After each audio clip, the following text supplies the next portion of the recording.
नमस्कार, आप देख रहे हैं बेस्तक। मैं हूं रजत देवगन। आज बाजार पे फिर से दो तरफा चाल देखने को मिली और जैसे जैसे मंथली एक्सपायरी नजदीक आती चली जा रही है वैसे वैसे एक रेंज में तो है, लेकिन इस रेंज में भी उठापटक जबरदस्त देखने को मिल रही है। आज के दिन का ओपन था 17,905 के लेवल पे, 17,924 तक पहुंचे थे, लेकिन वहीं पर ही बेचने वाले खड़े थे और जो टूटे 17,800 का लो लग गया दिन में। क्लोज तो हो गए हम 17,800 के लेवल के ऊपर, 17,826 के लेवल की क्लोजिंग आई है, जो क्लोज टू क्लोज लगभग 17 पॉइंट्स की गिरावट के साथ आई है। लेकिन डे हाई से देखोगे तो दबाव आपको ज्यादा दिखाई देगा। पिक्चर बिल्कुल ही डिक्लाइंस के फेवर में तब्दील हो गई। गिरने वाले स्टॉक्स की संख्या ज्यादा थी मार्केट में आज। निफ्टी बैंक 28 अंकों की कमजोरी के साथ हुआ है बंद, लेकिन अगर आप डे हाई से देखोगे तो 40,946 का हाई था और उसके बाद टूटा है तो 40,673 के लेवल की क्लोजिंग है, तो ऊपरी स्तरों पर ले जाके पटका है। सेंसेक्स 18 अंकों की गिरावट के साथ हुआ है बंद। एडवांस डिक्लाइंस 20 शेयर्स निफ्टी के हरे निशान में, 30 शेयर्स लाल निशान में बंद हुए हैं और 4 ट्रेडिंग सेशंस ऐसे हो गए हैं जब लोअर लोज बाजार ने टच किए हैं। रिकवरी आती है तो उसके बाद वहीं पर ही ऊपरी स्तरों पर प्रॉफिट बुकिंग हो जाती है। अच्छा, जो इंपॉर्टेंट डेटा पॉइंट्स हैं उसमें यह है कि अब अंतर्राष्ट्रीय खबरें जो है वो बहुत क्लोजली ट्रैक हो रही हैं और उसमें है जियोपॉलिटिकल टेंशन जो इस समय बाजार पर फिर से हावी हो गई है। देखिए, 24 फरवरी वो तारीख है जब रूस यूक्रेन युद्ध एक साल पहले शुरू हुआ था और अब 24 फरवरी को फिर से अप्रोच कर रहे हैं हम। एक साल होने वाला है रूस यूक्रेन युद्ध को। इंपैक्ट पड़ेगा कि नहीं ये कहना मुश्किल है, लेकिन बाजार एक ही खबर को दो बार नहीं भुनाता है। ये जो होना था पिछले साल वो हो गया।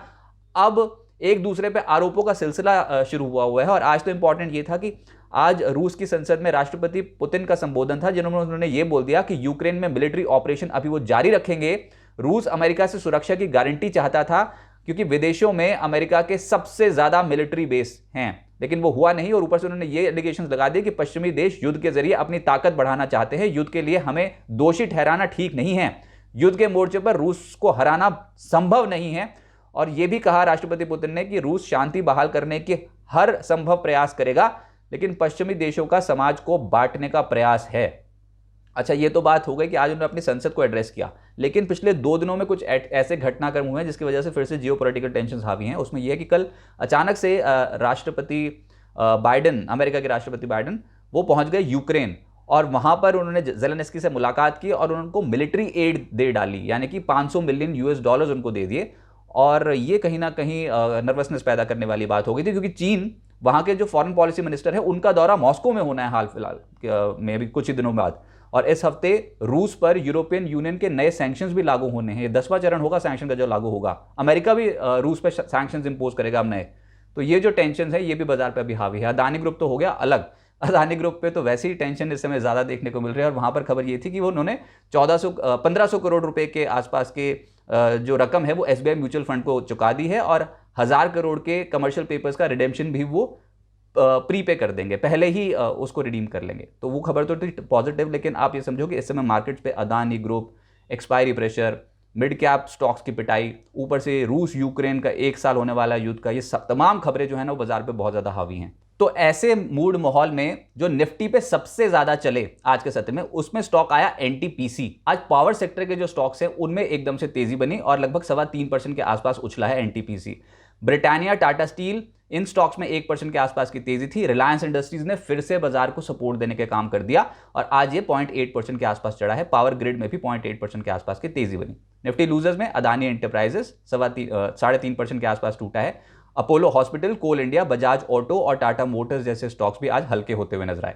एफएनओ गेनर्स में आईईएक्स, ये स्टॉक एकदम से चल पड़ा और 4% से ज्यादा तेज हुआ है। एनटीपीसी 3% ऊपर, सीमेंस 3% ऊपर। मुद्दा ये है कि पावर सेक्टर के स्टॉक्स जो थे वो आज एकदम से लाइमलाइट में थे। इसके अलावा वोल्टास और एस्ट्रल लिमिटेड में भी आज हरकत तेजी की ओर थी, लेकिन जो गिरावट वाले स्टॉक है उसमें है एबी फैशन। इस स्टॉक में लगभग 0.5% के आसपास की गिरावट देखने को मिली। Canara bank, Adani enterprises, bank of Baroda और बंधन बैंक, इन स्टॉक्स में 2.5% से 3.5% के आसपास की गिरावट थी। अदानी ग्रुप समूह के स्टॉक्स को बहुत क्लोजली ट्रैक करते हैं रोज, और आज के सत्र में अदानी एंटरप्राइजेस का शेयर लगभग 3.5% टूटा है। अदानी पोर्ट्स लगभग फ्लैट बंद हुआ है, लेकिन पॉजिटिव 0.7% के आसपास रिटर्न। अदानी पावर 5% के अपर सर्किट पे था और पावर सेक्टर के स्टॉक्स का जोर ज्यादा था बाजार पे। इसके अलावा अदानी विल्मर 4% टूटा है। अंबुजा एसीसी, अंबुजा चढ़ा है 0.1%, बिल्कुल फ्लैट बंद हुआ है। एसीसी लगभग 1.1% टूट के बंद हुआ है। एनडीटीवी 0.3% ऊपर बंद हुआ है, लेकिन जो बाकी के स्टॉक्स है Adani green, Adani transmission, Adani total gas 5% के लोअर सर्किट पे लग गए। सरकारी बैंक सबसे ज्यादा पिटे हैं आज फिर से। आज नंबर आया है बैंक ऑफ इंडिया का, 6.5% टूटा है ये स्टॉक। इसके अलावा यूको बैंक 5% टूटा है। कैनरा बैंक 3.5% टूटा है। Bank of Baroda, central bank और आईओबी भी आज के सत्र में दबाव में थे। दूसरा तबका था रियल्टी, जहां पर आज के सत्र में दबाव था। प्रेस्टीज 5.5% टूटा है। डीएलएफ, सनटेक, गोदरेज प्रॉपर्टीज, लोधा और ओबरे रियल्टी पर भी दबाव देखने को मिला। आईटी जो पिछले कुछ दिनों से एंजॉय कर रहा था, पिछले 2 ट्रेडिंग सेशन से हाई लेवल पे थोड़ी सी प्रॉफिट बुकिंग हावी हो गई है। और परसिस्टेंट आज के सत्र में 0.25% नीचे, विप्रो 1% नीचे, टीसीएस 1% नीचे बंद हुआ है। Mphasis, HCL Tech, Tech Mahindra और इन्फोसिस जैसे स्टॉक्स में भी आज दबाव देखने को मिला। मीडिया जी 2% टूटा है। हैथवे, सन टीवी और नजारा जैसे स्टॉक्स में भी आज के सत्र में दबाव था। पावर सेक्टर में आज हरकत तेज थी। आज सबसे अट्रैक्टिव प्ले हुआ पावर सेक्टर में, क्योंकि इंपोर्टेड कोल जो प्लांट्स यूज करते हैं, पावर प्लांट्स, उसको उन कंपनियों को बोल दिया गया है कि आप फ्रॉम मार्च ऑनवर्ड्स अगले 3 महीने में अपनी कैपेसिटी फुल यूटिलाइज करो, ताकि गर्मियों में कोई समस्या ना आ जाए। उसके कारण आज अक्रॉस द बोर्ड हमने देखा था कि पावर सेक्टर में बहुत ही जबरदस्त खरीदारी थी। इनफैक्ट अदानी पावर जैसा स्टॉक आज 5% ऊपर बंद हुआ। इसके अलावा एनएलसी इंडिया 4.5% ऊपर बंद हुआ। आईईएक्स, एनटीपीसी 3% से 4% के आसपास चढ़ते हुए नजर आए। टाटा पावर ग्रिड में भी आज के सत्र में एक्शन तेजी की ओर। इसके अलावा एफएमसीजी में काउंटर स्पेसिफिक प्ले था, लेकिन Marico, Emami, Varun beverages, Godrej consumer, Britannia 1% से 2% के आसपास चढ़ते हुए नजर आए। और एक था कंज्यूमर ड्यूरेबल, गर्मियां, इनसे पहले ऑब्वियसली कंज्यूमर ड्यूरेबल एक अट्रैक्टिव प्ले होगा ही, लेकिन जो खरीदारी हुई है उसमें सिम्फनी सबसे तेज चला है 0.5%। इसके अलावा अंबर, वोल्टास, वी-गार्ड, डिक्सन, इन स्टॉक्स में तेजी बनी। और मिड कैप गेनर्स की सूची देखने जाओगे तो उसमें एक स्टॉक आया ईकेसी। इस स्टॉक में लगभग 16.5% के रिटर्न एक सिंगल ट्रेडिंग सेशन में बने हैं। डिशमन कार्बोजन 12% उछला है। ईकेआई 10% लोअर लेवल से रिकवर हुआ है स्टॉक। हाल फिलहाल में पिटाई भी बहुत हुई थी। शिल्पा मेडिकेयर बहुत अट्रैक्टिव था, 9.5% चढ़ा। लॉयड स्टील, जेंसार टेक 8% चढ़े। इसके अलावा पीजी इलेक्ट्रोप्लास, रत्नामनी, टाइम टेक्नोप्लास 5% से 6.5% चढ़े हैं। आईआरबी इंफ्रा, एचबीएल पावर जैसे स्टॉक्स भी 5% चढ़े हैं। अब आगे क्या होगा? कल एफओएमसी की जो बैठक की पिछली बैठक थी उसके मिनट्स जारी हो जाएंगे। ऊपर से कल भारत में जो एमपीसी पॉलिसी की जो बैठक थी उसके भी मिनट्स जारी हो जाएंगे।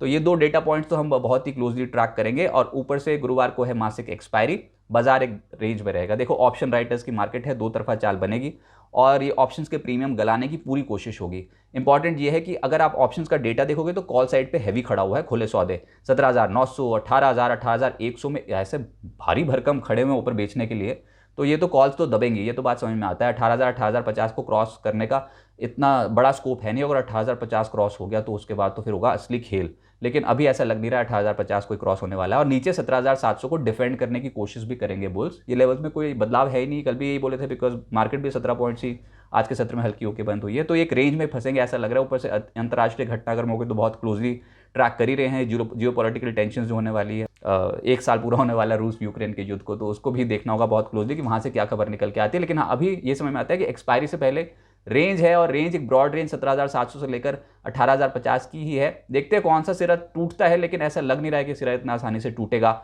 और ऑप्शन राइटर्स की मार्केट रहेगी, यानी कि प्रीमियम्स गलाने की कोशिश होगी मार्केट में।